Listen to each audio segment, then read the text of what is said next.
Hello. Hello. Hey, everybody. What's happening? Look at those moving boxes in back of you. Oh, yeah. By the way, guys, we are getting ready to move. Look at this. Got this pretty packed up. Anyway, we'll talk a little bit more about that in a little bit. But Sunday live haul. This is our Sunday show. And I'm Katy. If this is your first time here, this is Vikki, aka Victoria, aka my fiance. Gonna shorten that up. Let's jump right into the hard shit. If you notice, I've got my title 2022 hits keep coming. And Seriously, 2022 so far can suck it, is all I have to say. Yeah. It's been just nonstop. There's just been, stuff for us, stuff. I mean, we've, like we talked about last week, we had a lot of stuff going on, stuff with friends. And yesterday we got some real pretty terrible news. So why don't you go ahead and cry, because I know you will. Yeah, I will, because that's who I am. Mm-hmm. But thanks for coming in and joining us. We talk very often about we do this show because we like to foster a sense of community. We do this show because we love our stranger friends that have become real life friends. And many of our stranger friends are in this chat, are people that we spend time with, or people that we socialize with, like people are drawn together. And one of those stranger friends, if you're ever in our chat, then you know that you've heard us talk about Greg, DuPage-Picker, probably a million times. DuPage-Picker. Yes. He's a DuPage picker. I like to call him, because I'm very fancy. You fancy. Picker. So we've talked about Greg a million times. He's been on our chat. He's been on our channel. You've met him at eBay Open. You've met him at the Boss Reseller Remix.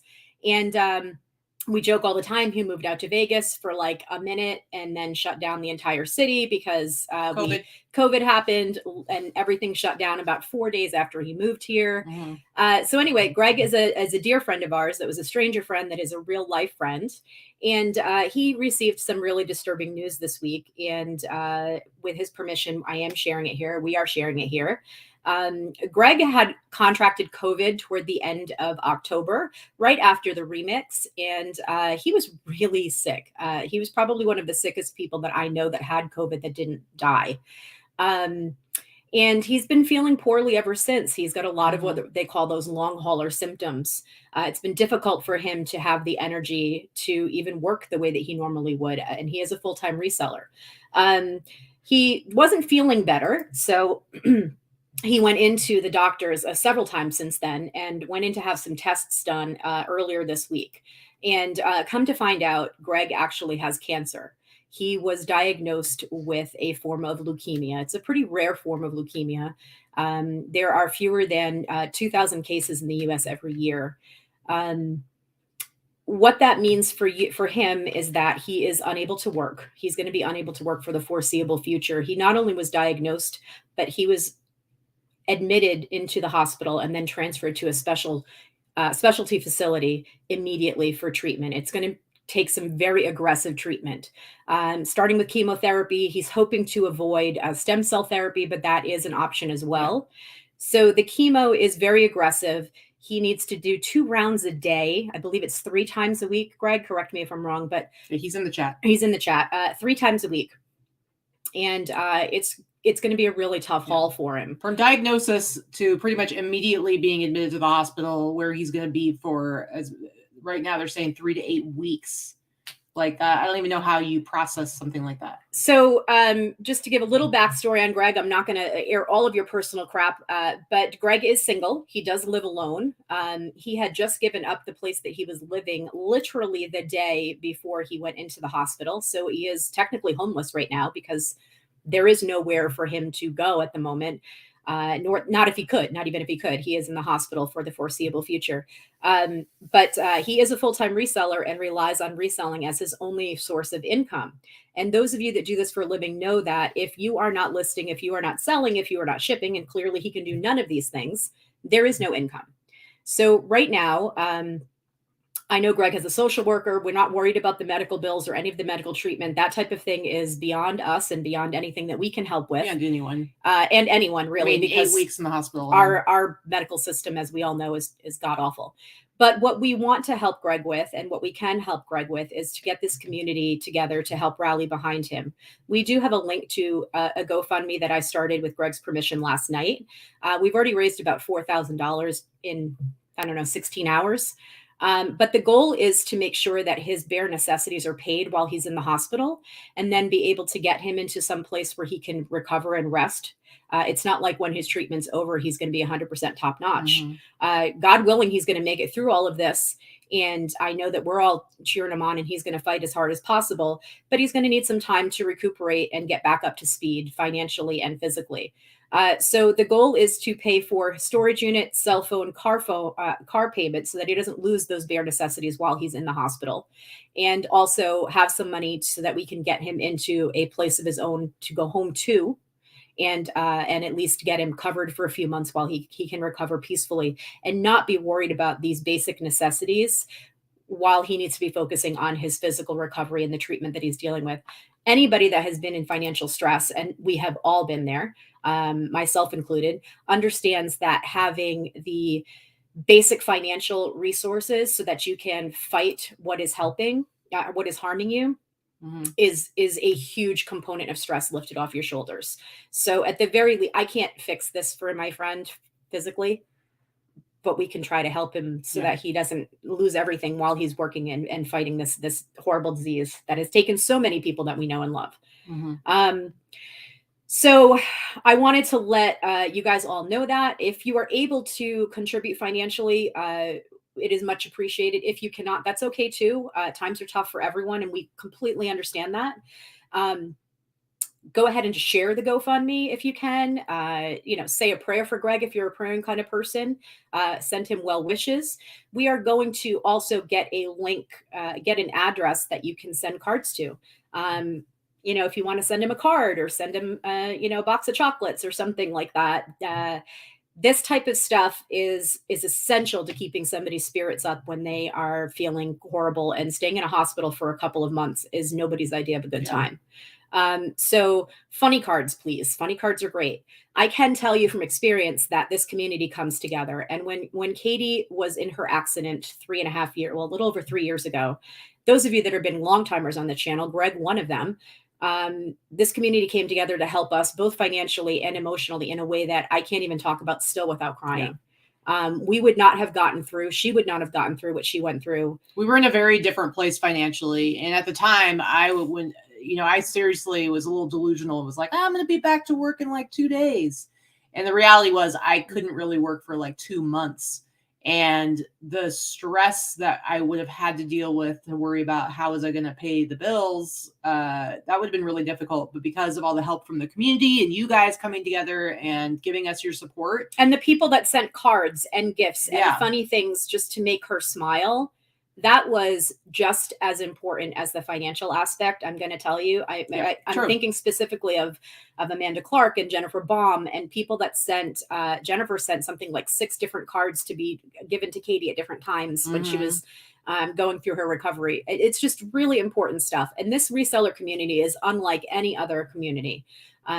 We do come together and help our own. This is not the first time that somebody has had a dire financial situation or medical situation where we've been able to come and help people financially. And I know that it's digging deep for a lot of people. I know that, January, February, March sales are not great. If you can donate $20, great. If you can do more, even better. Katy and I started the donations with $1,000, and I'm not saying that to brag, but I'm saying that is to throw down the gauntlet for some of our other bigger resellers that may have the deeper pockets. This is just the first talk about this, but I know that Crystal is also somebody that is going to be helping, and we are going to get this out there into the community at a greater level. We do have some ideas for some fundraising auctions and things like that Crystal will probably be spearheading, because I just do not have the time or the bandwidth. Right. It's just not my experience. Anyway, all of that kind of stuff would be, Crystal's already there. She's already gone further. So she says cards and things can be sent to me, Crystal, and I'll send them on. I'm putting together something for him. The restrictions to what can be sent to the hospital. Perfect. So if you want to send something to Greg, just get in touch with Rosie's Closet. She's on aka Instagram. Crystal. Crystal, she's on Instagram. She is on Facebook under Rosie's Closet. You can just send her a message, and we'll get the information posted for our on our page too, so people can see it. So anyway, thank you guys for listening. I know that you guys will come together. I know you will share the information. I know that we couldn't have gotten through our issue, Katy's issue with her medical emergency, if we hadn't had the community to rely on. And this is just one of many ways that we're able to try to help pay it forward for the support that you all showed us when we needed it so desperately. Absolutely. And Greg, you know that we love you, and that's it. That's all I'm going to say about that before I get teary-eyed. We do. And I wish stinking COVID, because he would still be here in Vegas. Yeah. Where he's got all these people. You've got a better support system here in Vegas physically. So we're like, how do we get him magically teleported to the Vegas area? So he's got all these people who can actually like be there for him. And so we do feel, it's frustrating because we do feel like our hands are tied a bit. But we're going to do what we can. We're going to do what we can from afar. And, we may have some people that live a little bit closer that might be willing to help out when the time comes to get him moved into a new place. We'll work on it. We're going to work on that kind of stuff. Greg has a very small support system locally, basically none. So we want to do what we can to help him. I'll tell you what, when I was in the hospital, Susan, who's in the chat, came to visit me, and I'd never met her before. She lives here in Vegas, and she even has she talks about having like anxiety issues and stuff like that, and being out in social situations. So the fact that she came to my hospital room to meet me in person to show her support meant a lot to me. So, I mean, I don't know how Greg feels about people randomly showing up in the hospital to visit him, or if they'll let him in, but you never know. I'm just saying, because of the type of chemo that he's receiving, I'm going to say that the visitor list is probably pretty small, because it's going to desperately attack his immune system. It's a very aggressive chemotherapy regimen. And that's part of the reason why they keep you hospitalized while they're doing this, because they don't want you going back and forth, and they don't, it's going to really deplete him. So we're going to do some FaceTiming. Okay. We're going to definitely do some FaceTiming. So there. And Lori, he's in Illinois, right? Isn't he in the Chicago area? Sort of. Yep. So yeah. All right, guys. So Greg, so you just dodged the bullet. You're not going to have people showing up in your hospital room. But I'm going to do a little short video about this, just specifically about the GoFundMe, so that we can share it a little bit more. I am the facilitator for the GoFundMe, just in case anyone's asking or has any questions. I'm going to make sure that Greg's bills get paid and everything gets taken care of, so that he doesn't have to worry about it. There really isn't anyone in his family that he wants to handle it at this time. So we'll take care of that. It's the least I can do from far away. So, all right, now that we've just bummed everybody out for the day. Yeah. Greg, we are all thinking of you, and he's like, I'm going to be in the chat tomorrow. I'm like, why don't you just take a nap? Well, what else is he supposed to do? He's like, I'm napping a lot. He's stuck in the friggin' hospital. I mean, come on. So anyway, just hang out with us. We're going to get started on our normal weekly show. Well, we have a few updates. I mean, a few? Well, a couple. We've been talking about our house saga. We told people we had a place last week. Yeah, but we actually signed the lease, and it's a done deal. There's no backing out now. So we are feeling relieved, as well as super anxious and stressed about we pretty much have determined that we're really not going to get a whole lot done for the next month, which is also scary, because it's like we've got all these costs and stuff like that. And it's always, I know. Okay. You're acting like you're all like, oh, whatever. It's like, okay, you're the one who stresses the most about this. So. Show people what the hell this room looks like, right? We can't even walk down the hallways around, but I showed this. So I've already started basically what we're doing. So we're not actually moving until our household stuff. We have the 28th is when we have our movers booked. We're not doing it ourselves. So we are, I think, very smartly every day packing a little bit, whether it's a half an hour, a couple hours. So I actually don't think that the packing up at the house is going to be too bad. So it's going to be moving the inventory. That's going to be, we're going to do that ourselves. It's going to be brutal. Moving truck is coming on Monday. So the Friday, Saturday, Sunday before the moving truck comes, we are going to be, with the help of, I think, Dana and Crystal, we are going to be, I hope they know that. They do. Just kidding. Well, Dana does. I don't know about Crystal. Nikki just threw her under the bus. She offered. So anyway, but we will be packing up all of your inventory and moving that ourselves. So I just wanted to say something, Lori. Yeah, I mean, it is a wonderful compliment that Greg trusts me to do this type of thing for him. But I'm going to say the GoFundMe was not Greg's idea. You know, most people are pretty humbled by this, but I think he understands that he's not in the position to say no to the help right now.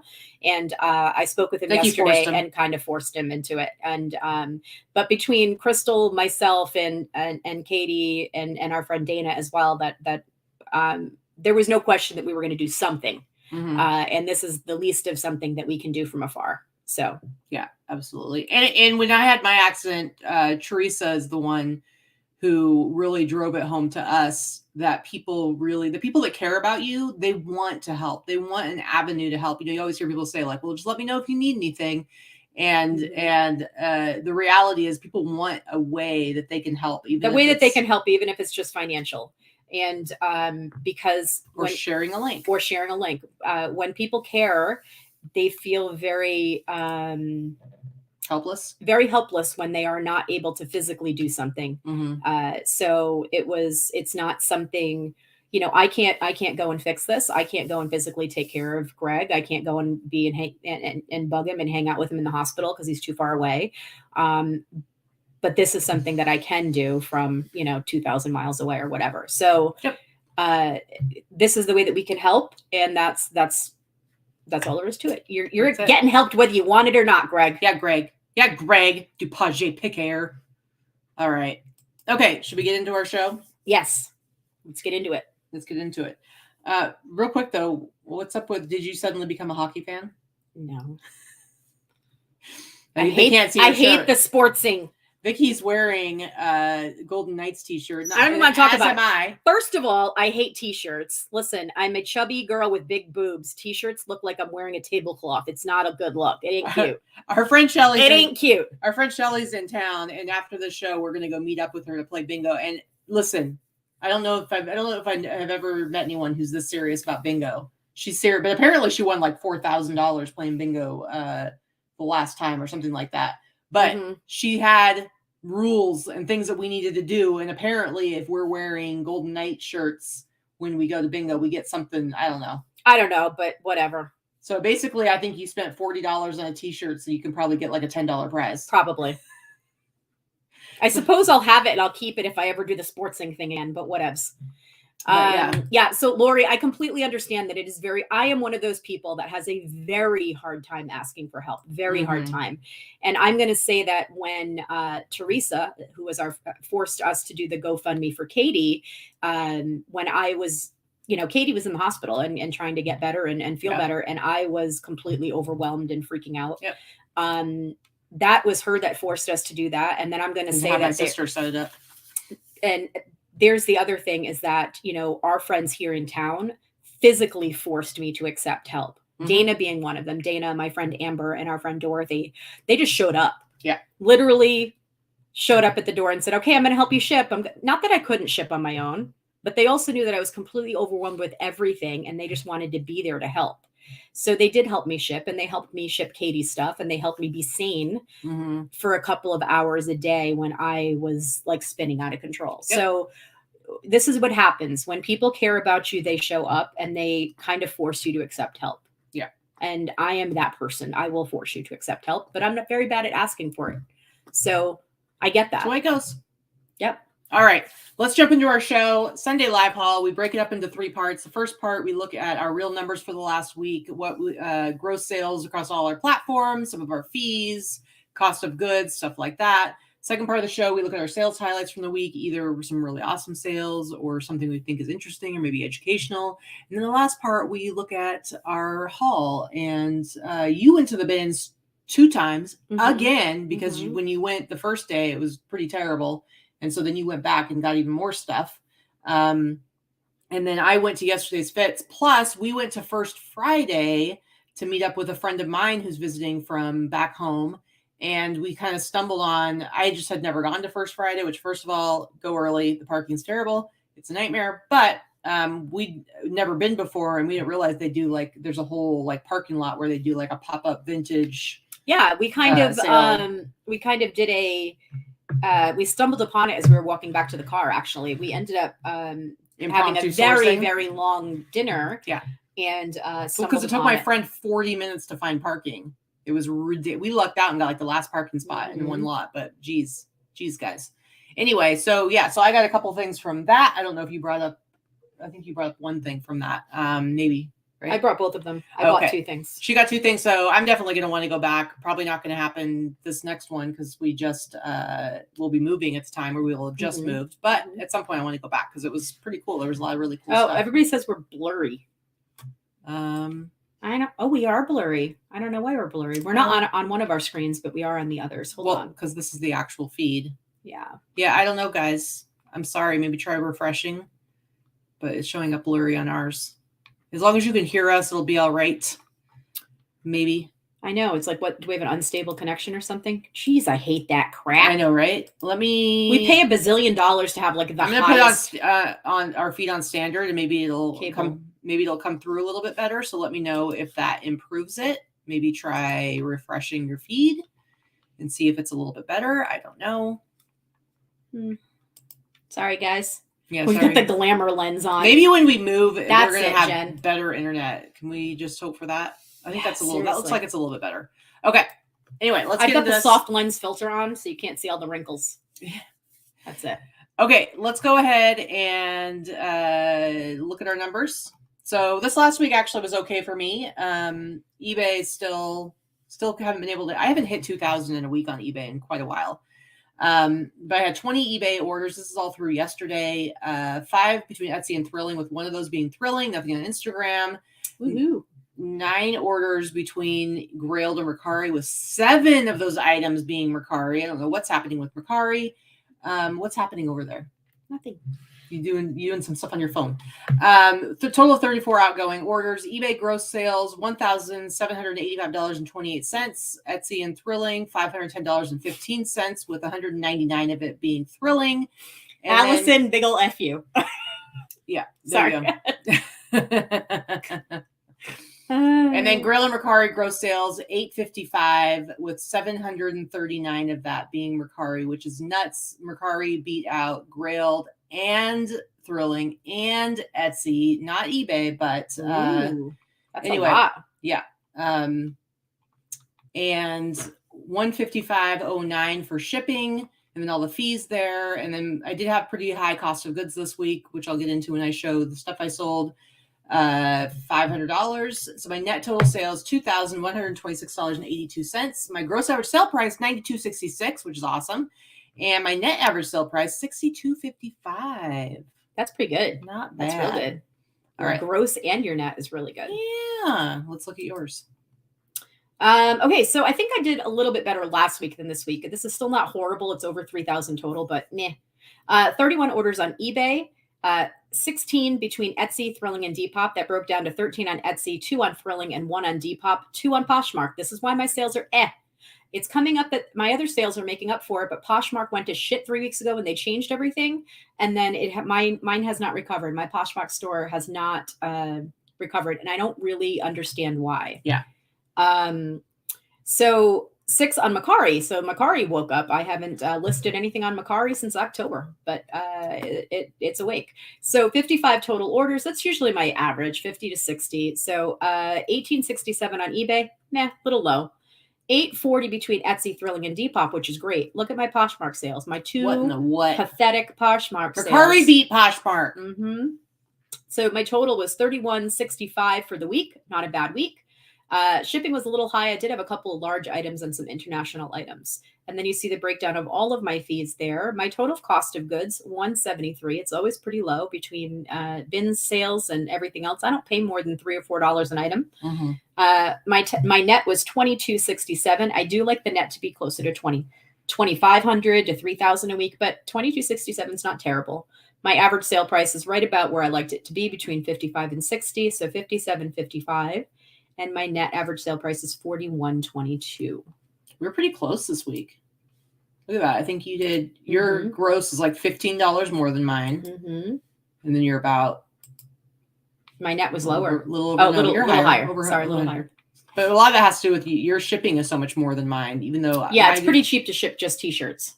Yeah. Why do you think I do it? Why do you think? Anyway, all right. So those are our sales.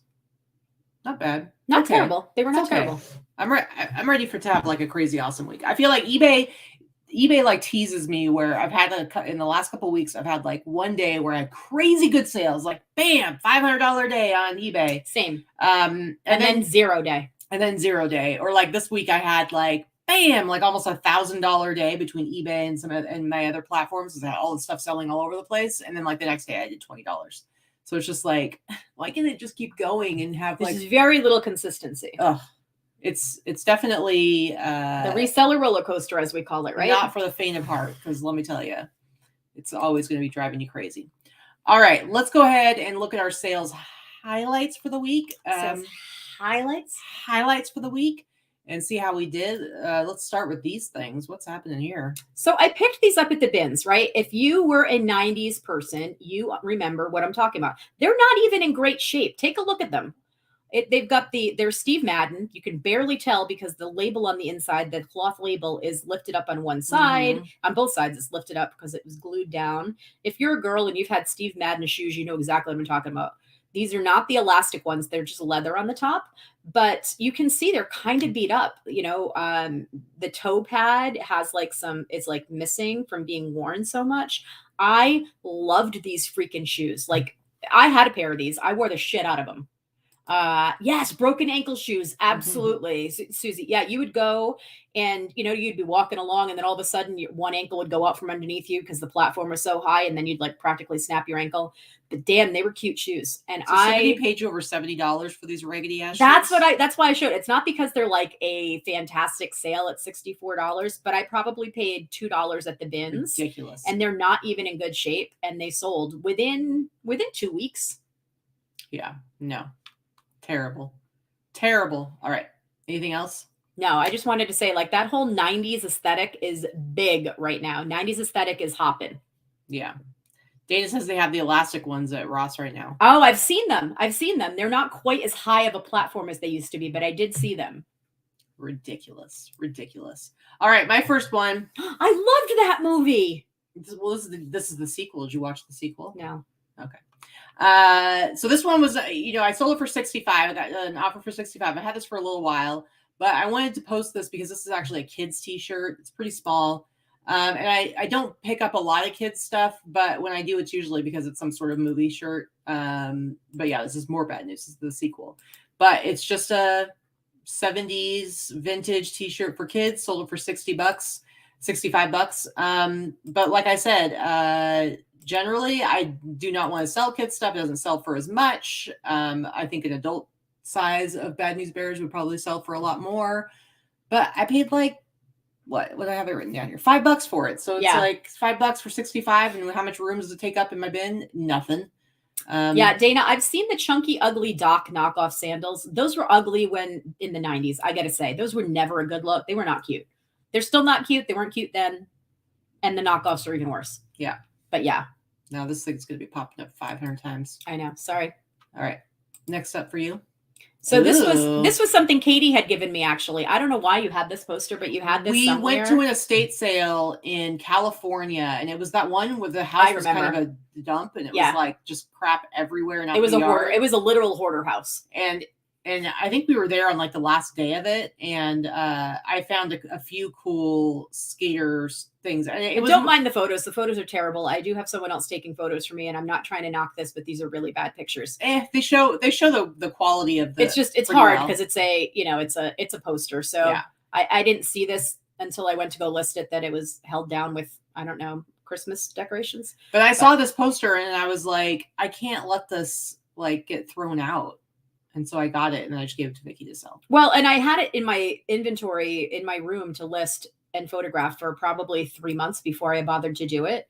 And So it's even been photographed for quite a while. I listed it and sold it within 12 hours. So there was no way to comp it. I thought I had listed it high enough. Yeah. I probably could have listed it higher, but it sold. It's such a cool poster. It sold overnight for full price. Yeah. I love it. I love it. All right. So I paid nothing for it. Katie paid maybe 50 cents or $1. If you paid anything, I might have. You probably paid. I think you probably paid for it. It was that, and then there was like some pages from a skater magazine too, which you also have. So I don't know if you listed that. Yes, I did the same day. Sandra, you shut your mouth. You shut your mouth. Dana says, "Oh my God, did Johnny take those pics?" Yes, Dana, he did. You know what though? It shows exactly what it is. It shows the flaws. It's perfectly fine. It's As Trish says, 80-20 rule. 80-20 rule. It's a raggedy poster. They didn't buy it thinking that it's in fantastic shape. You can see exactly what kind of poster it is. Anyway, the Universal Studios King Kong sweatshirt. I've had like a decent number of things sell for full price on eBay this last week, which I feel like a lot of times I'm only ever selling for offers, either offers that come in or offers I send out to buyers. And so when I see something sell for full price that I've sent out plenty of offers before, like I've sent out so many offers for $100 on this sweatshirt, and it's pretty small. But it sold for $139.99. So I was super stoked about it. I paid like $15 for the sweatshirt and sold for $139.99. I never sent out offers under $100 because I have certain things where I'm like, I am not willing to sell it for that cheap. And I think this is an awesome sweatshirt. So I was willing to hold out. So yeah, that's all. Just a cool sweatshirt. It's okay. It is a cool sweatshirt. All right, what's this? So I think I'm like 95% sure that I got this in Atlanta. When we went to see Lori Wong and help her, clear out a little bit of her warehouse and do some sourcing. So I paid maybe $1 or $2 because on average for what I spent, I didn't pay very much. So I've had this listed for a while because I think I listed everything by the end of the summer last year. So it's been listed about 6 months, but I paid just a couple of dollars. It sold for $100. So it was just a cool 80s. Hey, Cypress Hills expired. Damn it. So it sold for $100 plus shipping. It's a nice little leather, totally 80s patchwork. You can see. Very nice. Very nice. All right. Next up, I have this cool racing jacket. I got this from Yesterday's Fits. He had a couple of jackets. They were from this estate of, I think it might have been the Del Webb guy. Or maybe it was somebody else. I don't know. Anyway, so estate of some guy who was big in racing. And I bought this one for $30. The other one he needed like to get $100 for. It was a really nice, I think it was like a leather jacket or something. And I was not willing to pay that much. So I grabbed this one for $30. I love these racing jackets. It's super lightweight. It's basically like a windbreaker, but these ones that have the stripe that goes down the front of them like this, always pick them up if you can. I'd say $50 is I would pay for a jacket like this. Just because they always sell. And this one, I listed it, and I had went back and forth a couple times with somebody within a day and sold it for $150. I was like, yes, I will make $120 on that immediately. Sounds good. So I wanted to answer Bridget's comment there about y'all should do the Whatnot auctions. So I do know about Whatnot. Katy has done those live auctions with a much, much larger targeted audience when she's did her the virtual flea, and can do very well, but it does take a lot of setup and time to do something like that. And I have to just give my opinion, and this may change, but my opinion on selling on those type of sites, unless you have a huge following, like Josh Harry Tornado has a huge following, and so his fans from his YouTube channel and his followers will go and watch those auctions and sell and buy a lot of those items, which is great. So unless you have a huge following that's going to follow you there to purchase from you, right now, there is no way in heck that they have the same volume audience that I'm reaching by having my items for sale on certain platforms. Yeah. I hope that makes sense. It might be good to blow out old inventory that you don't need to get a lot of money for, but because of the way we sell and the pricing that we do, I just don't see how either one of us would get what we want for. I ask far too much for my items for them to sell to a very limited audience on the Whatnot app. Like Whatnot started by people selling a lot of vintage toys and collectibles and that type of thing. So it's not quite there yet for clothing. I know that people are doing it for clothing, but I don't see it having a big enough audience for women's vintage for it to be worth it for me. Plus, bottom line, we're old. We don't like change. So leave us alone. It's not quite that. But the reality is part of it. There's a lot of time preparing to do a live sale. That takes away from actual other work that, we need to do, obviously. And I don't think it has quite the core audience that I would need to do yet. So that's just me. Yeah. Jen wants to know if I ever got any feedback from the bowling t-shirt Jackass guy. Yes, he loved it. And but then I made a joke that he didn't seem to quite get. And then he called me Kathy, and so his name was Howard, so I responded and called him Harold. I don't think he got it. But yeah, he thought that the note was funny though. Yes, he liked the note. So see, Sandra, I think Sandra says, I've done well as a buyer on whatnot. Exactly. Yeah. If you're a reseller looking to purchase and that you can make a profit on items that you're buying, then that's where you're going to be. Yeah. I am going to be, the people that are buying from me are end users. I have no wiggle room in my pricing for anyone to purchase for resale. Do you know what I'm saying? I've definitely had people tell me, like Barry told me the other day, that I should be checking out what not to buy because people are selling items too cheaply and they're just trying to unload stuff. Right. So I think that's pretty accurate. I think, because I demand higher prices than average to begin with, unless you want to buy from me and wear it yourself, there's, I'm selling to end users, and I don't think there's a lot of end users on whatnot yet. I think a lot of whatnot buyers are collectors or other resellers. Yeah, absolutely. Right now. All right. Next up for you. What you got here? So this is something I purchased from yesterday's fits, actually. So I've had this for a little bit now, maybe a year even. I'm not even sure. But I paid $25 for this. This is just it's a Disney Pixar. It's not vintage. It's a Disney Pixar, just a, kind of a casual camp style shirt. Mm-hmm. And it's just cute. It's got all the little Pixar characters on it. So I paid $25 for it. I sat on it for a while. There were a lot of people that were selling these and blowing them out too cheaply. So I knew that I needed to wait until those were gone. Mm-hmm. And hey, Cypress Hills expired. Damn it. And it sold for $100. There you go. Pretty good. Pretty good. Okay. Next up for me, speaking of full price sales, I have 2 of these Huey Lewis t-shirts, and one of them sold for the price you see there, $209.99. Woo! Woo! And I'm very positive I've sent out $100 offers on the shirt. And I love how it's got the cutoff sleeves, just like he's wearing in the picture himself. Oh, yeah. It's like one of those tanks with the cutoffs. Very cool. Very cool. But yeah, so I was pretty excited when I sold this one, and this was from the lot of 26 shirts I got from a guy in a Facebook group that I paid $650 for, and I recouped all my money after like 4 things, and I've already sold more things after that.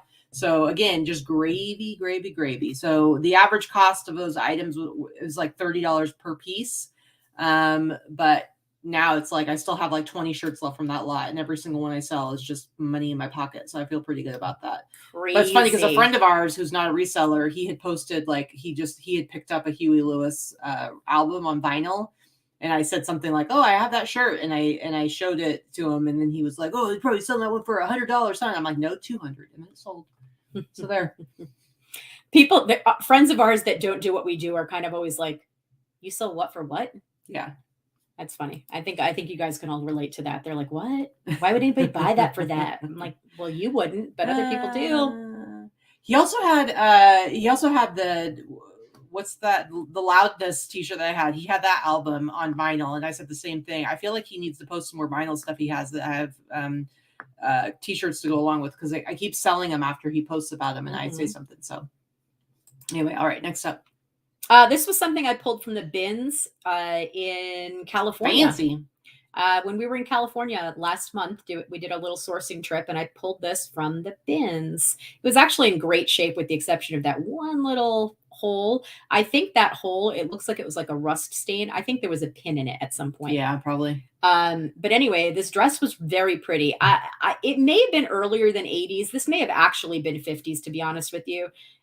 But it was so hard for me to tell. The chiffon off the shoulder look, it could either be 80s doing 50s, or it could have been 50s. Because there were no tags, it was very hard for me to tell. So I went on the safe side and said 80s, but it really could have been 50s. Yeah. It's one of those that without size and fabric tags, and it didn't have enough. It didn't have like a very blatant metal zipper or anything that indicated to me that it was actual 50s. So yeah, it could have gone either way. But I did decide to go with 80s just to be on the safe side. Yeah. It literally pops up multiple times on the, like, why? Why are you doing this to me, Cypress Hill? They likes to annoy you. Oh, seriously. All right, next up, I have this awesome Maui whale sweatshirt that I paid like $10 for. Funny thing about this shirt is, so it's got, you know, I like to be scientifically accurate in my listings. And so this is a sperm whale. So I put that in my title in case there's somebody who's just a real big whale fan. I don't know. And, but this is I love whale shirts and sweatshirts and stuff. It makes me happy. And I listed this one, and I just wanted to say, when I cross posted it to Mercari, they have the most ridiculous like words that their bots catch. And they don't want you to say anything naughty. You're not allowed to say naughty words. And so like, you can't put pussy bow, even though that literally is a type of bow on a woman's dress or shirt. And sperm is one of those words. So when I listed this, sperm is a medical term. Well, and it's just like seriously, would they let you put jizz in the title? Like they let you put jizz in the title, but they won't let you put sperm. I should have just changed it and had to say Maui jizz whale. I think that would. I should have tried that. Man, I'm so annoyed that you didn't ask me. Missed opportunity. When I cross-posted Mercari, I just put like the little asterisk like in the E, which is just stupid because then it just makes me look dumb. Like, oh, like I don't want to say sperm. But yeah, how freaking stupid. But I've had it. What else is it? There's been other words where I'm like, seriously, I can't use that word. Anyway, come on, Mercari. What's going on? Anyway, sold this on. No, Dana. No, it's not. It's not a medical term. Anyway, sold this one for $89.99, paid like $10 for it. And the next thing after Vikki shows hers, the next thing I show was purchased by the same buyer. So, but $10 into $89.99. Oh my God. Okay. So I wanted to tell a little story about this one. Yeah, real excited. So this is one of the purchases that I made from the closeout of the Clothing Vault, which was the vintage shop owned by the List Perfectly ladies by Clara and Amanda. And so I've had this a little bit over a year, and it sat for a while, and as a lot of my vintage does. It sold for the price you see there, $192.46. But what I wanted to talk to you about is I actually sent out an offer for this a couple of days ago. I sent out an offer for $125, and as I hit enter, I realized that the offer actually went out for $12 instead of $125, and it was immediately purchased. Okay. Immediately. So sorry, not taking the defect, but I canceled and said problem with buyer's address because there's no way I'm taking the defect. And I sent the customer a message and said, listen, obviously I was not trying to sell this to you for $12. I was sending an offer for $125. If you're interested in it at $125, I'll relist it at that price for you to purchase. But otherwise, so sorry. That was a mess up on my part. I think it was one of the things that I think it was one of those things that glitches with eBay. Sometimes it hiccups when you're doing that. Yep. Many people have talked about it. This is the first time it's ever happened to me. Anyway, long story short, he said, no, I don't want it for that much. $12 made sense. He's like, but I wouldn't pay more than $40 for that. It needs all that work. I was like, okay, fine. No big deal. He wasn't upset or anything. But so I relisted it, and I relisted it as sell similar. And no, look, it sold for that price. Nice. Like 3 days later, and I've had this listed for 6 months. So let's take a moment to acknowledge that Sandra is funny and an asshole. Jump around, jump up, and get down. I don't even that song was big at my 8th grade dance. I just want to say, which was in the cafeteria, which was in the basement under the gym, and I remember very low ceilings, but we were jumping around. Allison said, I tried to sell a t-shirt of a sperm whale wearing a pussy bow blouse. No go. You guys kill me. All right. Funny. So the same guy that bought the sperm whale sweatshirt also bought this Bob Marley t-shirt for $150. This shirt is trashed. It is so worn and faded. You can see holes in it. It's got holes so this is the back. This is the front. This is like a really weird shirt too, because this is like This is some sort of frat sorority thing, like a trip that they took for spring break, and apparently they went to Jamaica, and so of course it says Jamaican Me Crazy.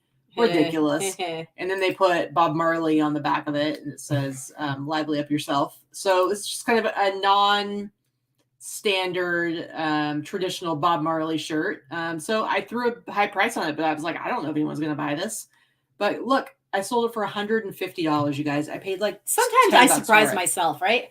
I'm laughing at in it to flip it. Facebook wouldn't let me sell a DeLong High espresso machine. It kept saying I couldn't sell sex toys. I think somebody missed the boat there. DeLong High is probably a fantastic sex toy company name. Yeah, there you go. That's so funny. Anyway, yeah, so the sperm whale, again, $90 and $150 together. And that's like those are like the best sales I've had on Etsy in forever, because Etsy has been really disappointing me. But this one dude made it up for me, so I appreciate it. Dude who likes to buy stuff. So this is just, we've talked about these before. I think a lot of you guys, they're not quite as much of a bolo as they used to be, but they're enough of one. I know that looks dirty. It's not. It's actually just still wet. Because I had cleaned it out again. You can see it's very clean, actually. I got this on our trip to California as well. They had this priced for $20 or $25 in the store. So somebody looked it up and thought it was a good price. I paid $15 for it. And it sold for $75 plus shipping. I did charge like $30 shipping, and I think it cost a little over $20 to ship. Sold on Etsy. When these are in the box or they're in better condition, there are newer versions of this, the Space Maker, where they sell for a lot more. This is on the lower end of them. Sometimes these sell very cheaply. If you look on eBay, people are selling these for $20 and $30. They're definitely well worth more than that. Yeah, they still sell. So you always want to look for the Space Maker under cabinet anything. People buy these for their RVs, and they're buying them for tiny homes and all kinds of things like that. Sandra, don't call your wife that. That's not nice. No, just kidding. Yeah, that wasn't funny. Yes, I tried. No, I'm not funny. I told her yesterday she's not funny, and she was very insulted. It's true. I'm not funny. Occasionally I say something funny, and it's the best thing ever when I try to get her to laugh. We were talking about a friend and how we think she's somebody who's super, super funny, but she's one of the people you have to get to know her a little bit, and then you realize she's actually super hilarious. I don't remember why it came up, but you said something. And she has a very dry sense of humor and dry delivery. And you said something like, "Oh, I'm not funny." I said, "Yeah, you're not funny." And then she was like, "Hey." It's like, well, if I was describing her to somebody, I wouldn't say she was super Vicki's super funny. Nobody says that. However, the vast majority of the times that she does make me laugh, she's not intending to. And then she took that as like a double insult. I'm like, no, I think it's funny. Like she's got funny things about her, but she's not somebody who is a comedian. And then she tries sometimes, and I have to tell her to stop that. But then occasionally, randomly out of nowhere, it do make me laugh a lot. And you feel so how did I ship the Space Maker? It's actually a very easy thing to ship. So I wrapped the glass carafe in where it is with some bubble wrap so it couldn't move. So I kind of like shoved it in there so it couldn't move. And then I shrink wrapped the whole thing, so also none of the parts could get out. And then it's just a square. So it's just what service? UPS. Yeah. I don't ship anything that is larger than the cubic 12 by 12 by 12 measurements via USPS anymore, because the shipping prices are redonkulous. We are in Las Vegas, so we're technically on a coast or close enough to a coast that almost anywhere that I ship costs $1 bazillion. So anything that is bigger than that, unless it's going to California or Arizona right next door, is going via UPS or FedEx. And lately, UPS pricing on pirate ship is far better than FedEx pricing through eBay, and also FedEx pricing through my own business account, which is always better than eBay as well. So UPS is always my go for bigger stuff. There you go. All right, next up, this is not a huge sale. However, I wanted to show this because I wouldn't have even picked this up, and I still probably wouldn't even I wouldn't have bought it. The only reason I have it is because Vikki got it at the bins. And so when she goes to the bins, I generally don't go with her, and she'll pick up different like t-shirts or sweatshirts that she thinks I might want. And it's the stuff that the bros leave behind. About 75% of the time she takes them. Yeah, or I'll take them and trade them into to Jesse at Yesterday's Fits because I can get, like, you might pay 50 cents or a quarter for them, and I might be able to get $3 trade. Yeah. Anyway, so she got this for me, and I'm like, close enough to vintage. It's actually 80 cents. Because if you figure most t-shirts weigh about 8 ounces, and that's half a pound, and it's $1.69 a pound at our bins. So I was like, not very exciting sweatshirt, but it's 2003, so pretty much vintage. It's gray, which is popular. I'm like, I didn't have to pay anything for it. It's worth just going ahead and shipping it myself. And you can't, you can kind of, I guess you can kind of see it. You can see there's like a little bit of a dark spot right there. So somebody had like messaged me and said, like, are there any flaws or stains? I'm like, well, there you can see there's a little bit of a dark spot that I tried to get out. And then they offered me $40 for it. And I was like, heck yeah, I'll take $40. So this is just to say that even the boring stuff that's not very exciting, and it still sells, guys. It still sells. So I was $0 into this. And Tommy, Trojan's okay for Macari, but not sperm whale. Get your condoms listed. There you go. That's true. That's true. All right. Dana says I did not come here for math. Sorry. All right, your turn. Anyway, so I had this listed for quite a while. I just wanted to show that it sold for a really good price. I do pick these up when I find them, if you can get them cheap enough. They don't sell for quite the amount of money that they used to, but this was a heavily jeweled or bejeweled one. Bejeweled. And it had the pin, the tassel pin on it as well, that I'd picked up at an estate sale. I probably paid $5 at an estate sale for this. And this is vintage 50s, 60s, 70s, somewhere around there. It's always a little hard to tell because they use the same manufacturers for many decades, and it's the same style. If someone were to wear one now, this is what they would buy. So for whatever reason, I'm not even sure what the background is behind this, but these fez hats for the Shriners are very big in tiki culture as well. So one of the things that you usually use, and I don't know why I didn't in my title here. I have no idea. I don't know why I didn't use that in my title, but I generally put tiki in the title as a keyword as well. And I have no idea why I didn't. Maybe that's why it sat for so damn long. But I paid about $5 for it, and it sold on Etsy for $110, as you can see. So I come from a really small town, like 2,000 people, and every year we have the Sublimity Harvest Festival. And on the Saturday, there is a parade, and we happen to live right on the main street that goes through town. So we'd get to sit in our front yard or up on the roof and watch the parade go by, which the parade would be like, literally there'd be horses, there'd be tractors, there'd be cool cars. But one of my favorite parts, and they throw candy and stuff. One of my favorite parts was when the Shriners would come through because they'd be driving their little bathtub. So when I think of Shriners, I don't understand what driving a bathtub has to do with Shriners. I don't know. That's a thing just for you and where you I'm live. telling this freaking story. For me, in my experience in very small town America, Shriners, I equate Shriners as old men wearing these fez hats in little motorized bathtubs. I don't understand the motorized bathtub thing. I don't know why, but that is a thing in Sublimity, Oregon. So they have little. Who knew? Has anyone else ever seen a Shriner in a bathtub? I want to know.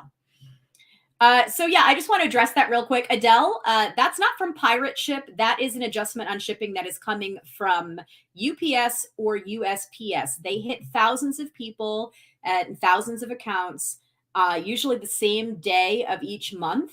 That's not from Pirate Ship. That just happens to be the venue that you use to ship. It would happen. And all you need to do is you get them from eBay too. All you need to do is dispute the charge.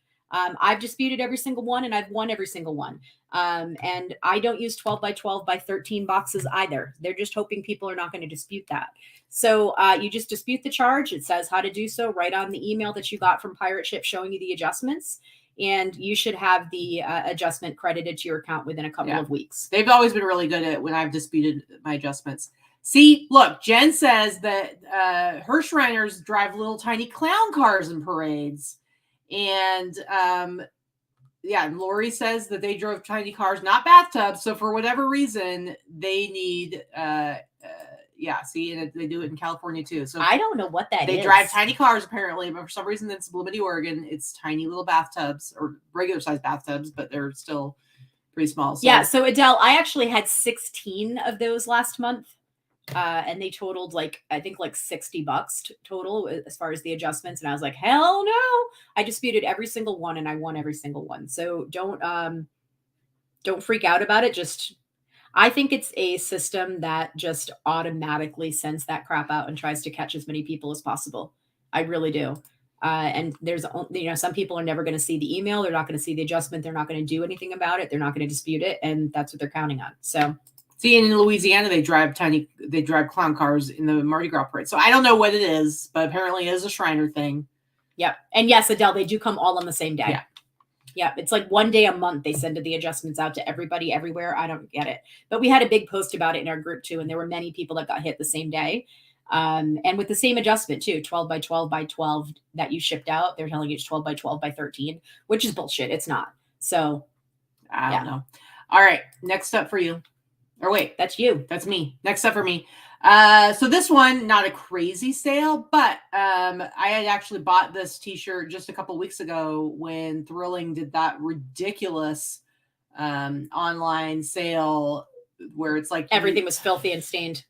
Well, okay. Well, this shirt was fine. My point is, it was like this, and there were a couple people out there. I think Sandra did it too, where it was like they would show it to you, and then you had to immediately purchase it as fast as you could. So it was like this feverish, like buying frenzy, attempting to buy stuff. It was a nightmare. I'm not ever going to do it again. But I bought this. It was $10 plus they were charging $2 additional for everything. So I paid $12 for it, listed it, and within like a little over a day, I think I sold it for $61 on Mercari. So I think it's a cool shirt. I like Omeos and stuff, and it sells pretty fast. So Tommy, that was in our group. Some people said that the box actually measures 12 by 12. It's over 12. It depends on where you get boxes. Sometimes your boxes reflect the interior measurement and not the exterior measurement. But if you're using those standard boxes from eBay, they are correct. They are 12 by 12 by 12. Or if you're using your boxes from, say, the older boxes that are from the post office themselves, it's 12 by 12 by 12. So I guess if you're getting them from a custom boxery, then maybe you could be mismeasuring. Well, and to flip it says their boxes say 12 by 12 by 12, but they are actually 12 by 12 by 12 and a half. So that's the thing, is if they're measuring it to check and it's over 12 on any side, then they might try to do that to you. I dispute it anyway. Sorry. Yeah. Yeah. I would, and I do. So Sandra tried to buy this shirt on that sale too. Yeah, this was the first one I got, but seriously, it was I'm like, I don't need to work that hard to get a freaking t-shirt. It's not anything, whatever. There's enough of them. All right, go ahead. So this was one of my good Mercari sales. Mercari is usually, Mercari for me is like Poshmark. It's a garbage platform as far as I sell stuff a lot cheaper than I do on eBay or Etsy or Thrilling. And this was a decent one. This is a very, very old dress that I had listed only on Etsy. It had fallen off of eBay, God knows how long ago. I found it when my daughter did inventory for me back in October. So it was relisted sometime back in October on Mercari. And it sold for the price you see there, $70. It's just a polyester vintage dress. It's super old. I mean, I've had it for probably 2 years. All right. Yeah. Dana says, OMG, you had that forever. Yeah. I mean, I think I may have taken the photos of this before I even had Dana as an assistant. I don't even know, but I've had it for years. Yeah. Barb says, Mercari is on fire for me this weekend. Thank you, Liz, perfectly. Well, speaking of it being on fire, listen, Mercari, so I hated Mercari like the first year that I was using it, and I would have to do the math to figure out, is it even worth my time? But even when I was having the worst sales on there, I'd go like days and days and days or a couple of weeks without a sale. Once I calculated the time I was spending on it, it still came out to like $50 an hour. You're 30 minutes a week. Yeah. So it's like, okay, it's still worth it, but I was hating it. But for like the last maybe 2 months or so, I've been having really regular sales on there. So while not a lot, like high dollar amounts, just really regular sales. And so check this out, guys. This is like my biggest sale on there yet. Wow. So this person contacted me and they wanted to know about these 3 shirts in particular. And they wanted to know how much I would do a bundle deal. And the way they were priced, I think they came out to like $675 or $677 for the 3 of them, because I used the smart pricing. So that's where they had come down in price. And if you remember, I'd actually bought 5 t-shirts of this style from Rally Roots. Ryan. Mm-hmm. Yeah, Ryan. He had posted it in like their story. He had 5 of them and he was selling for $400. And I had previously sold one for a lot of money, or a couple. So I was like, I will take them. And so I knew I was paying up quite a bit, but I'm like, I don't care. So I bought these 5 t-shirts for $400. I sold one pretty quickly. This was a few months ago. I sold one pretty quickly for $200. And then, like I said, these came out to about $677. So I told the guy, I will sell them to you for $500. And he was like, okay. And then he came back like a couple days later and he was like, would you take $560 for these 3 plus the Suicidal Tendencies t-shirt? And I was like, you know what? Yeah, I will. Because I would have come down a little bit on the other ones. So this one, I paid $40 for the Suicidal Tendencies. So really, I practically made no money on it. But I was okay because of what I was selling the other ones for. So basically, I still have 1 t-shirt from that 5 t-shirt lot left that I paid $400 for. And so far, I've made $700 on it. So I mean, I paid up, but I knew I was going to sell them and make some money on them. And I think they're cool, man. I like them. They are pretty cool. I dig them. But $560, my biggest sale yet on Mercari. So I'm pretty stoked about it. I hope that he won't take forever to rate me. Because that's the one thing I hate about Mercari is it can take a couple weeks before you get your money, depending on how long they take to rate you. That's true. But yeah. All right. And then he also said that he's going to buy more stuff from me later. So I hope that's true. Good. Oh, Allison says there are some bigger, quote unquote, bigger resellers saying not to sell on Mercari. I've seen that. I've seen it. Well, I mean, why are they saying that? Just because it doesn't? Because there are a few people that have had their account shut down for what they say is no reason recently, but I've never had a problem with it. If it happens, it happens. Then I don't sell. Yeah. If they shut me down, I don't sell anymore. No big deal. Yeah. So yeah, I'd like to know what the reasoning is as well. But yeah, it's still worth my time because List Perfectly makes it so easy and fast to post on there. It really doesn't matter. And I just wanted to share this one. I did show this in a haul. I had paid $6 for this at Zia Records. And it is not vintage, but I knew that Haunted Mansion stuff was hot. It always is. Haunted Mansion stuff is great. So I paid $6 for it. It took maybe 2 months to sell, and it sold for $80. And there are a handful of them that are selling, but they sell for they sell for less than that usually. Nice. They shut them down, but I don't think they kept their funds. I don't think that is what's happening. I think that's an Amazon thing, and that's a Facebook Marketplace thing. That is not something I've seen happening on Mercari. Mercari, you can actually reach people. You may not get your account open again, but they're not going to keep your shit. They can't. And Gail says that if they don't rate you, you get the money 3 days after they receive it. Yeah, but the thing is, it's like I ship it out 3 or 4 days, depending on what day of the week you ship it out. It might take anywhere from 2 to 5 days for it to get to them, and then it takes another 3 days if they don't rate you, and then you got to transfer it, and that takes another couple of days. So I'm just saying. Like Grailed, I make a sale. The second I put that tracking number in, the money is released to me. So Mercari is like annoying. Poshmark is slightly better than Mercari in that when you cash out on Poshmark, you're paid the next day. It's in your bank the next day. Mercari takes 3 or 4 days to hit your bank. So that's the difference. Yeah. All right. Last one for me. This was actually my thrilling sale. Karen, I watched that video actually, that cat. The nurse flipper did about Mercari. They did reinstate her account and give her money back. Yeah. So the people that did the videos, it's a good video to give people a warning. And then she pulled, and I think she decided to not list there anymore, which is her choice. But it wasn't because they didn't reinstate her account, and it wasn't because they kept her money. They didn't do both permanent. They didn't do either permanently. So yeah, I mean, both people that had done videos that I'm aware of were reinstated and got their money. So now Doctor Who's jumped in on the game. Oh, now Doctor Who's now there, the bastard. Yeah, Allison says I like Mercari overall. It's not perfect, but it's easy. And that's the thing. It's so easy and now that I'm actually getting some steady sales, I feel a lot better about putting my time into it. But before, man, it's like when 2 weeks would go by and you didn't sell anything. It's like, why am I spending time every day cross-posting to it? Now you do it like every few months. Maybe. I haven't since October. You're terrible about it. Lori, I don't know of any way to speak to a person or a human at any establishment other than eBay. Every single platform is email contact only.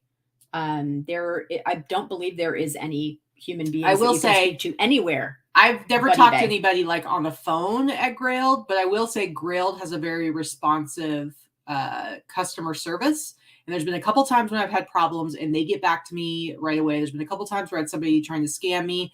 And not only do they handle it, they tell you, yeah, we just shut down this person's account because of what happened, which is nice because I mean, I get why eBay doesn't tell you that, but it feels good to know like, oh, this person tried to mess with me. They got their account taken away and there were immediate consequences. So I do think that Grail is pretty decent about being responsive. So this sweater, I bought it from Yesterday's Fits not that long ago, maybe a month ago.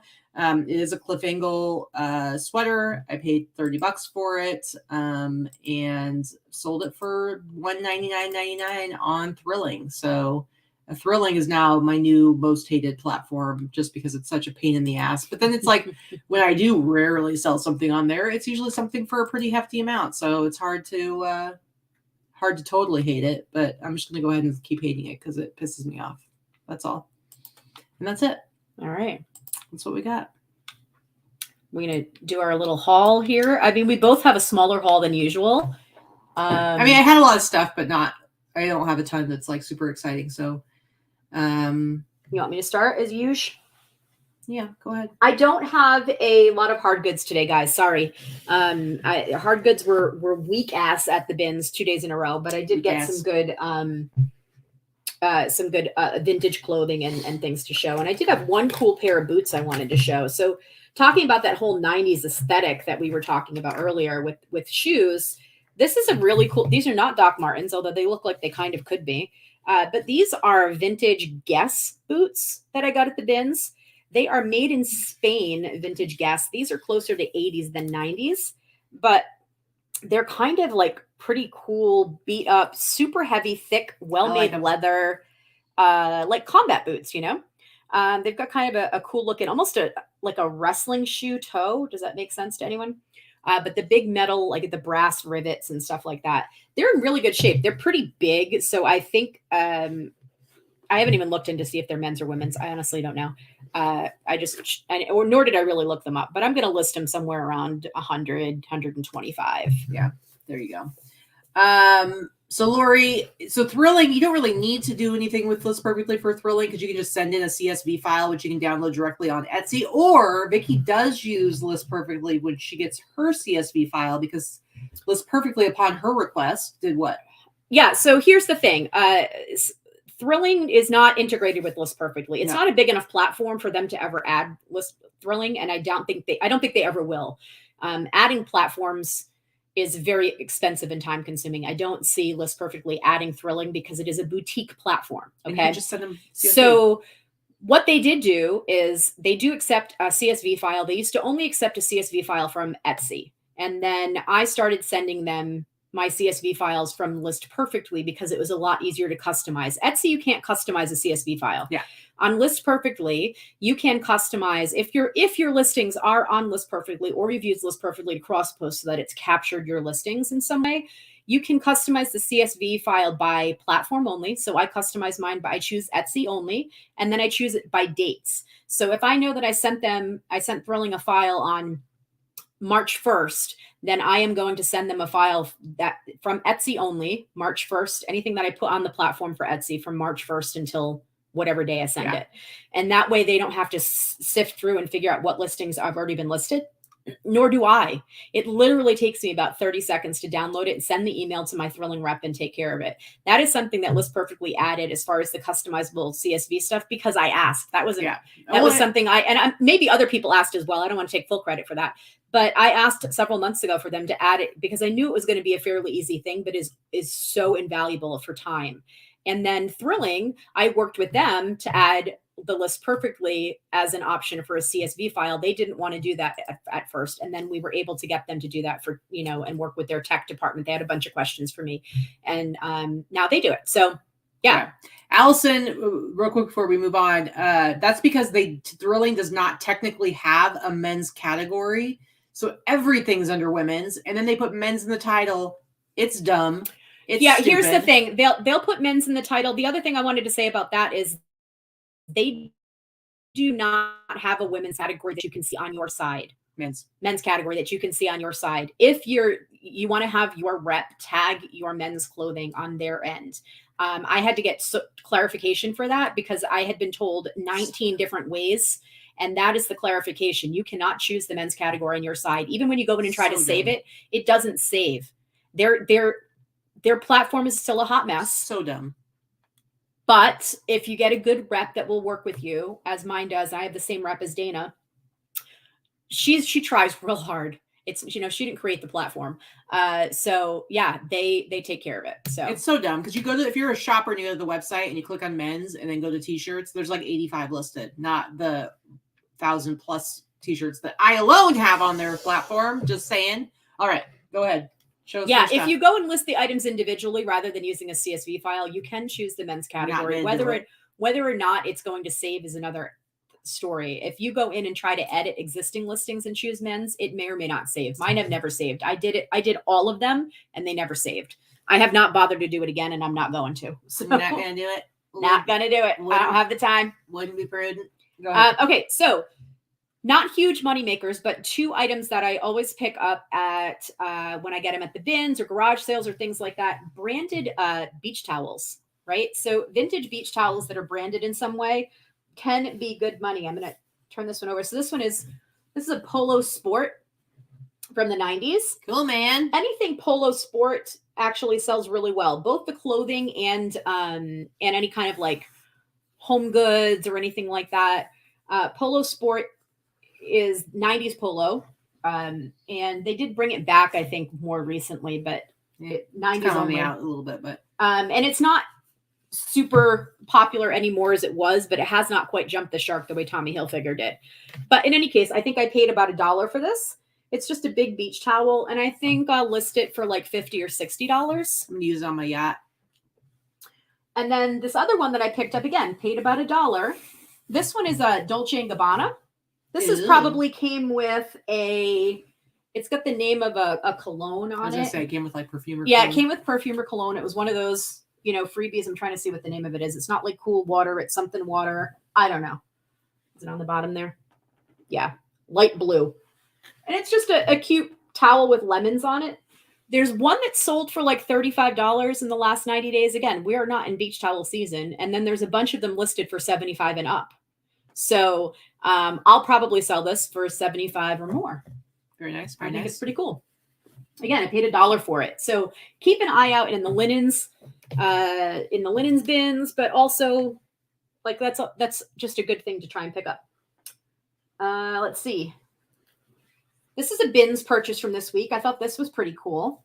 This is a reversible jacket. I like it. I will probably show it as this because it's just a cooler. This is the back. Just below zero. It's like white. It's Antarctica. It's like a women's jacket. Antarctica 4. And I'm tempted to keep this because I swear I had one like this because it's a no-name brand, and God knows I never had any name brand anything. My family was too cheap. So it's just pretty cool. And then the other side is more of it's just all white with just the lapel has a little thing on it. I love it. So this is a bins find. No stains. I had a couple of spots, and then I bleached the heck out of it, and it looks great. So I think I'm going to list it for probably $100, $99. I love it. Again, bins find. It's not heavy. It's a lightweight, kind of like a cotton, and then I don't know, it's like a sweatshirt material on the reverse side. And the outside is like a white cotton. It's just pretty cool. This is something I'm tempted to keep. I can't pull off this shit, though. I couldn't wear it, but I would if I could. South Pole chic. I think it's pretty cool. I just can't pull off wearing that kind of vintage. It doesn't work for me. I look like I'm trying too hard. I'm too old. Knock it off, Allison, before you say anything. Say it. All right. So another bins find. This is vintage Goose Down Eddie Bauer. This is actually a pretty wide, long collar. So I want to say this one's probably late 70s versus early 80s Eddie Bauer, even though this is the Eddie Bauer 80s tag. You've seen that in the 70s. I've seen it late 70s as well. So I'm going to call this one late 70s based on the color and the big wide collar. Mm-hmm. It's kind of like this rust color, like a burnt orange rust color. It's got a cool lining I've never seen before on anything Eddie Bauer. And it's a goose down. It's in great shape. all this stuff has been washed. That's why I'm letting it near my face. But I think I'll probably list this one somewhere around the 150 range. That's men's, by the way. Let's see. I picked this one up at the pop-up thrift on Friday night downtown. And this is a vintage Woolies brand. That's the sweater tag. So it's like a hand knit, heavy sweater from the 90s, I would say. And this is the University of Washington. No, Washington State. Washington State Cougars. But it's just got a cool retro heavy knit vibe. Yeah, it's nice. I bought it and didn't even know it was a sports logo. I when I picked it up, it reminded me of something else that I've sold just because it's a heavy, bulky sweater. I paid $25 for it, but I'll probably list it for around like $75 to $85. So, well, Lori, yeah. Where are you in Florida? I've purchased a bunch from Lori. Yeah, but where is she in Florida? Because we're going to be in Florida. We could bring some back. No. Just saying. That's true. I don't know where you are in Florida, Lori. That's possible. I might have you ship it to Casey for me. Yeah, because we're going to be in Tampa, the Tampa area. Or you come when we do our meetup, which we haven't planned yet, but we will be doing a meetup in with Casey. Yeah, we don't know what Central Florida means. With Casey and Ryan and Allie, we'll be doing a meetup. Yeah, this is our first trip to Florida, but I've been to Florida many times, but not. But you know when somebody says Central Florida, what that means in relation to Tampa? Do not. So I do not. Yeah, exactly. Okay, so I grabbed these at the bins as well. These are actually vintage, and they get the zipper up the back and a hook and eye closure. But these are vintage bell bottom pants. They're just so fun. They're really light. I don't even think I paid 75 cents for these. I'm going to list these pretty high just because they're so fun and they just got a great pattern on them. They do have a split on the seam at the butt, but that's a super easy repair for Crystal. And yeah, they're tiny, but they do have a little bit of elastic in the waist. So, I mean, they could go to a small or a medium. I love them. Yeah, I think they're so cool. I like that pattern a lot. This is from an earlier pickup. I didn't show these just because they had gone right to Crystal for listing and repair. But these are also from the bins. These are men's 1970s. They're awesome. Swim trunks. And God, they are like tiny. They are like, I don't know where they're putting stuff, but this is like a nut hugger swim trunks. You just send them to Michael to model them. I'm sorry, who? Michael, Laura's husband. Oh yeah, he would model them. And they've got a drawstring inside, and they're just, yeah, they're something, right? They're like, woo. Yeah, see. But they're cute. They're cute. Someone will wear them. I think they're awesome. I have them listed for I think $100 right now. Right? That swimsuit is tiny, Danica. I don't know who's, Mark Spitz core. That was funny. 80s Olympic swimmer, by the way. Anyone that didn't know that, because we do have some grandma. There are some youngins that watch our channel. I wasn't born yet. Lie, sack of shit. All right, so we talk a lot and we joke a lot about grandma core and about cottage core, granny core, that kind of thing. This is the epitome of granny core. If you do not know what granny core is, this is every single bit. It's called geriatric chic now. Geriatric chic, granny core. This is all of that and then some. Yeah. This is true. Someone's granny made these. And I'm going to say, if you follow Chrissy Logan, Red Cake Recycle, she's making a whole lot of this type of stuff from scratch. She's repurposing a lot and making this kind of stuff now and selling it. But this is like,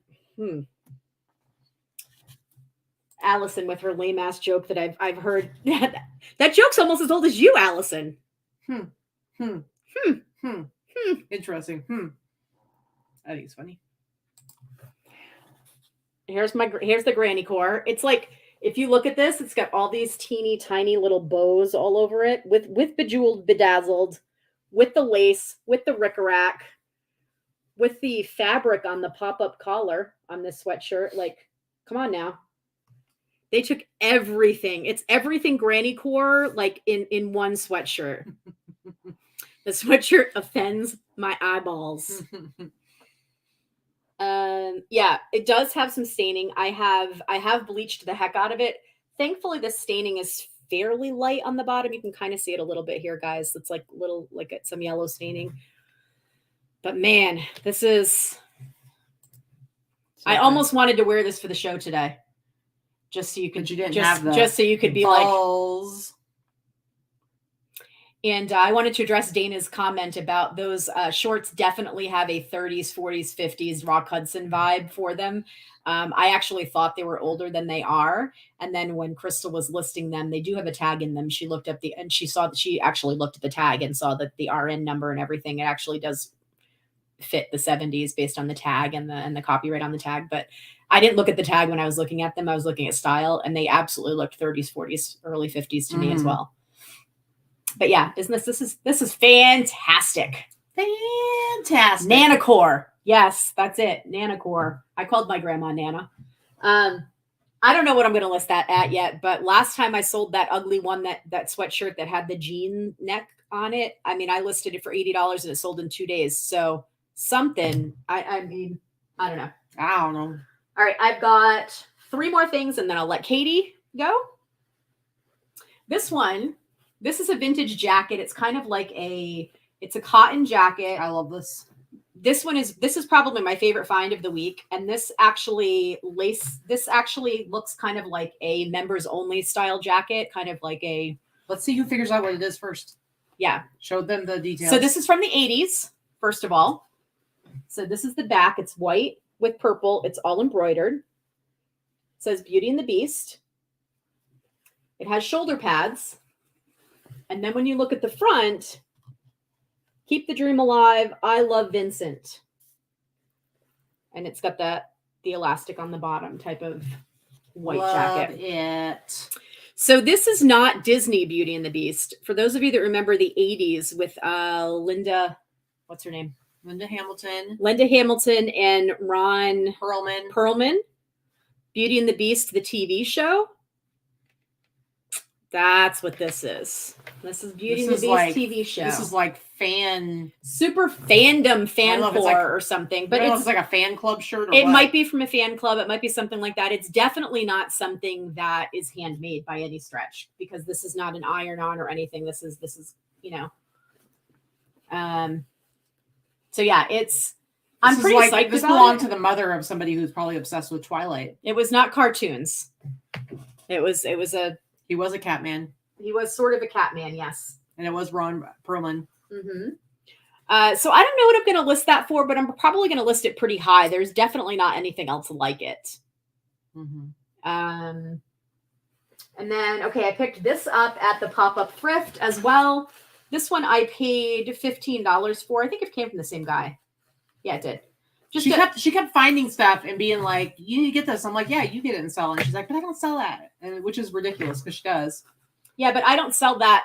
I'm not paying the price that most of these people want for these things. But I'm glad you picked that up because $15 is a good price. $15 is a good price. This is just a vintage color block, like late 80s, 90s Decente. So this is actually 80s by this tag. That's the brand, DESCEN. Wear brand all the time. It's a really cool jacket. And I paid $15. I'll probably sell it for $100. And then one more. This is my last thing that I purchased from the bins as well. This came from the same haul as the Nut Hugger trunks. Mm-hmm. This is a vintage men's swim cover-up. So this is like, it looks like a bathrobe, but it's like swimsuit material. And this is, it's got the belt and everything. So it's like cabana wear, swim cover up. This one's from the 70s as well. So it might've been from the same guy. Might've worn this over his Nut Hugger trunks, strutting his stuff. It's from Katani, not Catalina. This is the tag, but that doesn't matter quite as much as what it is. It's not a brand that really matters. But yeah, this is something that's very mid-century, not mid-century modern, but mid-century. 60s, 70s is Oh yeah, how did they go? How did they go with the shorts? They don't match. They don't match. They match a little bit, but not quite. That's too bad. If they matched, I'd be selling it as a set, Danica, and that would be nice. It's not terry cloth. It's like swim material. It's like, polyester nylon swimsuit material, not the stretchy kind, but yeah. Greg could use that in the hospital. Kelly, that's man. That's pretty funny. All right. And that's it. That's it for you? That's all I got. All right. I have a few things. So yeah, we went and did a little, it was funny because we'd gone out to eat. It was kind of late. We were walking back to our car and then we got sucked into this pop-up sale. And it's funny because then we turned around and my friend was gone and she sent me a text that just said, yeah, I couldn't find you. I left. But which was totally fine. We were walking to the car and so it was all good, but it was just funny. All right. So this is something that Vikki actually grabbed. And of course I had to get it. This is 70s. All right, look at my stuff. Put your phone down and pretend to be interested in what I have to show. So rude. Oh, is it? Yep. Oh, is it? Mm-hmm. Is it rude? Mm-hmm. I'm talking about the thing you found. So this is an awesome 70s. What'd you pay for this? I probably should have kept this one. Like $15, I think. Yeah. Hoodie. It's awesome. I love it. It's like this off-white, not quite beige, but off-white. And it's ski Tahoe. I love it. And it's in great condition. It had like a little bit of a spot on the back. Did it come out? I think it did. Oh, there's a little bit there. You can still see it a tiny bit, but it's fine. Not enough for me to want to bleach it or anything like that. But seriously, how cool. It's got like the metal zipper and everything. How cool is this hoodie? Fantastic. It's an awesome one. Yeah. A ski one. I am going to throw your new phone off the balcony. Don't you give me that look. I should be giving you the look. All right. Next up, I have this t-shirt, which I'm not entirely sure what's going on here, but it's kind of interesting, especially considering what's going on right now in the news. So this is on a Hanes tag. This is an 80s t-shirt. So it says Maple Flag 25. So I looked this up and it looks like it's kind of like the Marines only for Canada. It's like a training thing that they did they still continue to do, I think, every year at CFB Cold Lake. But you notice that this guy's got like it's like the Soviet Union, the sickle and something thing. Whatever it's So called. I'm not entirely sure if like they were training at the time and it's like in their training they were like fighting the Soviet Union or what. But it's just a really strange shirt. So was this definitely in the 80s when they were training to like when there was the big like Gaddafi? Well, the 80s stuff? It was. I mean, I don't know. We were very anti-Russia in the 80s. But the 80s was very much like, I think like Red Dawn and stuff like, there was a lot of stuff about. Right. That's what I said. Yeah, Cold War. Sickle and hammer. Thank you, Sandra. I was trying to think of the right verbiage. But it's just a really strange graphic, right? Mm-hmm. But I paid like $10-15 for this one. So, and it was very stained, but I was able to pretty much bleach the crap out of it. So yeah, weird shirt. Next up, I think I got this one. This was a yesterday's Fits. I paid like $10 for it, but this is great because it's a Wendy's shirt. Oh, that's funny. I like that one. Late night pickup window. Apparently, that was a big deal that you could go and get your food late. Now it's like 24 hours everywhere, right? This guy's like in his little. Look, he's got his little. It's Dave, I'm assuming, with his little sleep hat and his little sleep outfit on. Dave from Wendy's. Yep.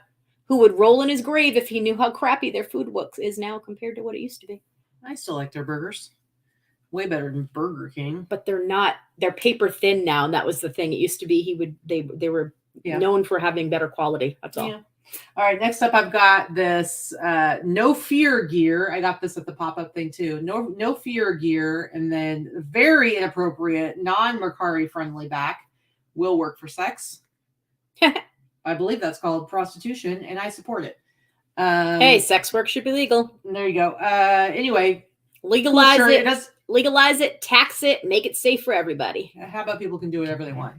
It does have a hole in it, but you know what? That's okay. It's cool. And that one I paid. This one was like $10, I think. This next one I got at yesterday's Fits. Paid like maybe $10 for it. I just like it because look. You shut your mouth. You have an addiction. I'm checking on the GoFundMe. That's a lie. Okay, it's not necessary. We'll do it at the end. Put the phone down, and at the end, we will do it with a check together. Put it down. Put it down, guys. I think we need to do an intervention. I don't know about you guys, but it is a sickness. It is a disease. Okay.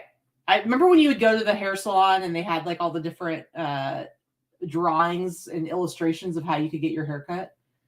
I love this. Blondie's Hair Design. This is in Anchorage, Alaska. So I think, Allison, we need to find out, is Blondie's Hair Design still there?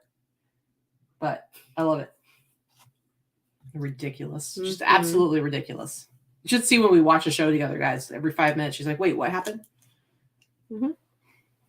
It's true. Because TV mostly bores me. An addiction. Well, you can, of course it bores you because you don't follow any of the plot lines. And so you don't know what's happening. And so then you don't like it. Anyway, this is a funny, like it's not Gecko Hawaii. It's like making fun of the whole Gecko Hawaii. It says Gekki. Help me hold up. It says Gecko Sushi. Look at those poor little geckos. This one was actually dead stock, new with tags, but it had like a stain on it. And in a case like that, to me, it's worth it to just take the tag off completely, bleach it, get the stain out, and have a pre-owned shirt rather than having, nobody's going like, oh my God, I can't believe I got a dead stock new with tags Gecko shirt. I can't believe it. Like nobody gives a shit. So it really doesn't matter. Next up, we have been obsessed with 1883. I don't know about you guys out there, but we really love the show Yellowstone, which I think it's been 4 seasons now. And apparently we just like watching shows full of kind of terrible people. But anyway, we love Yellowstone. And then 1883 is like a prequel that's set in 1883. So lots of wagons on the Oregon Trail, pretty much. So, but so well acted. It was so good. So this isn't the Oregon Trail, but this is the Oklahoma Land Run Centennial. And so when I saw this, it made me think about good old 1883 with our beloved, what's his name? I do actually have ADHD, Tommy. It's true. Yeah. She gives me the dirty looks, though, when I tell her to put the phone down. And I'm like, seriously? Seriously? Like, seriously?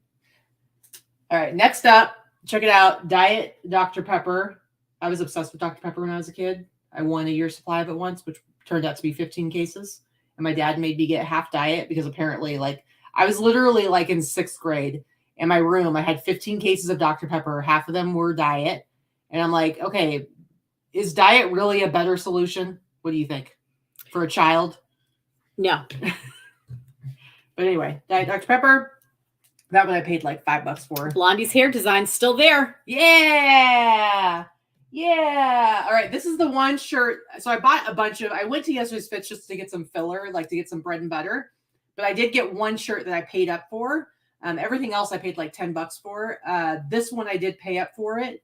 And I think that you all will appreciate. It's a nice size for one thing. But look at this awesome shirt. This is a vintage shirt from 1997. It says Las Vegas, 1997, Bite Me. And you can see an ear that has been bitten, a giant ear in a boxing ring. And of course, that is from the infamous boxing match between Tyson and Holyfield, where he did bite a chunk out of his ear. I think this shirt is amazing.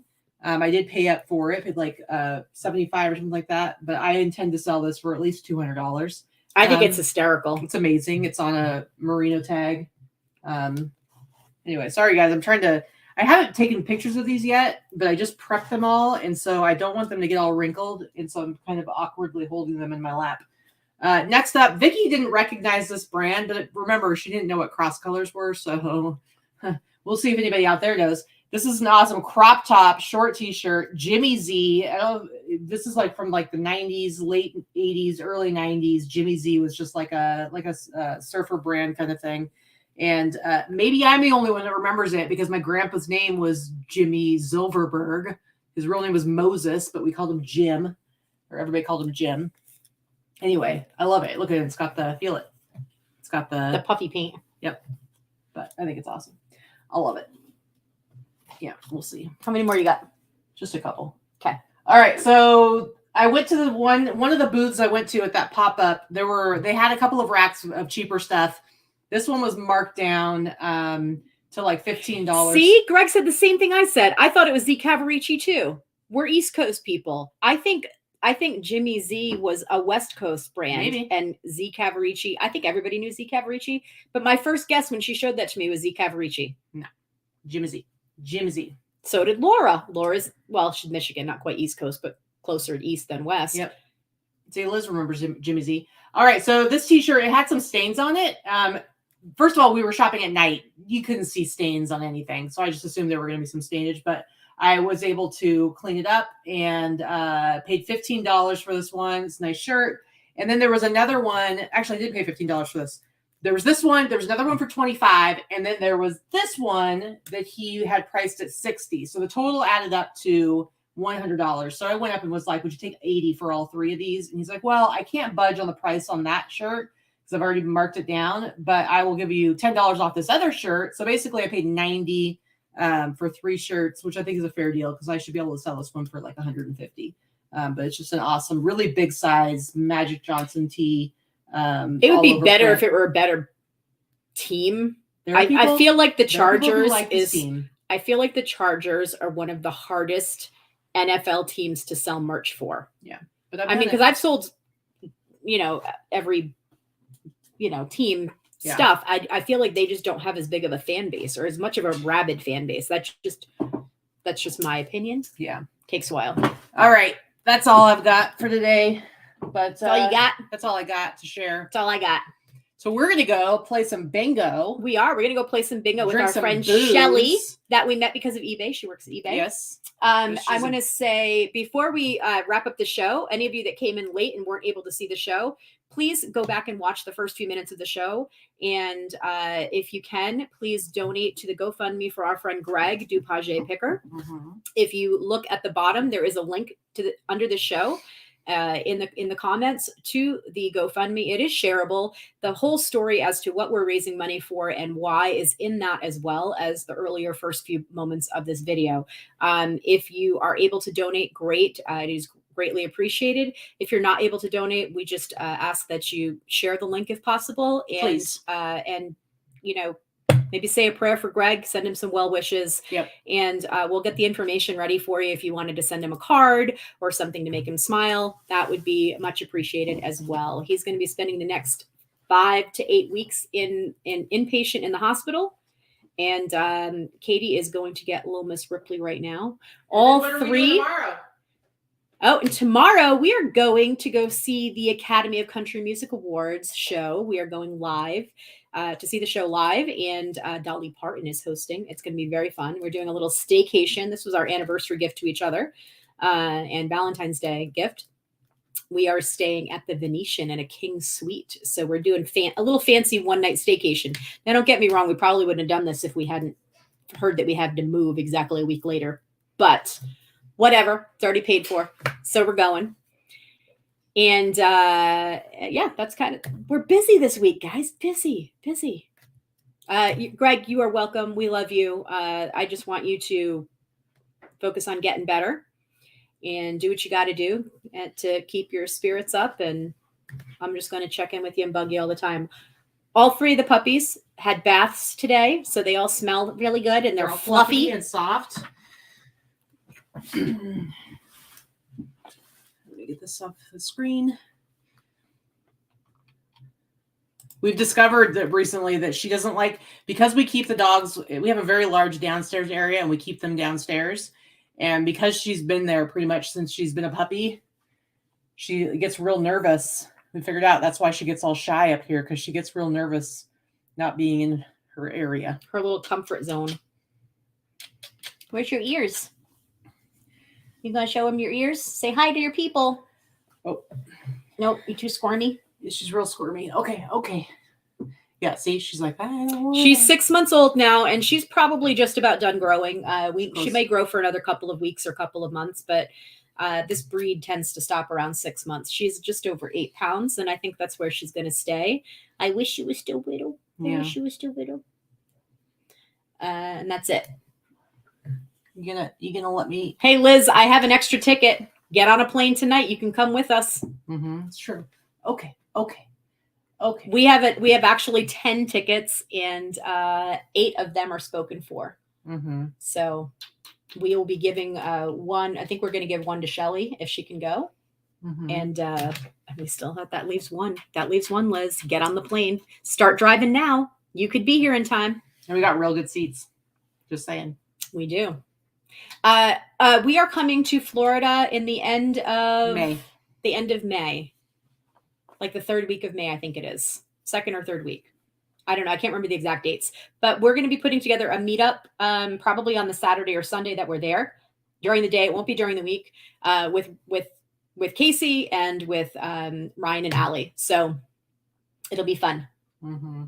We'll let you guys know all about it. It's going to be a free meetup, not a paid meetup. I think we'll be able to find a place for free that won't cost us to gather. It's just going to be a hangout. Not like we're not teaching, nothing like that. Just everybody. We have so many friends and people that live in Florida that obviously love Casey, Ryan, and Allie, but also love us. And we would love, because we're hanging with them. We're going to be staying half of the time with Casey and half of the time with Ryan and Allie. So, yeah, we figure we'll all hang out and do a little meetup.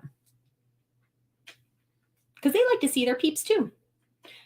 And that's it. We're done. We're done for the day. We're done. We're going to play some bingo. Let's do it. All right.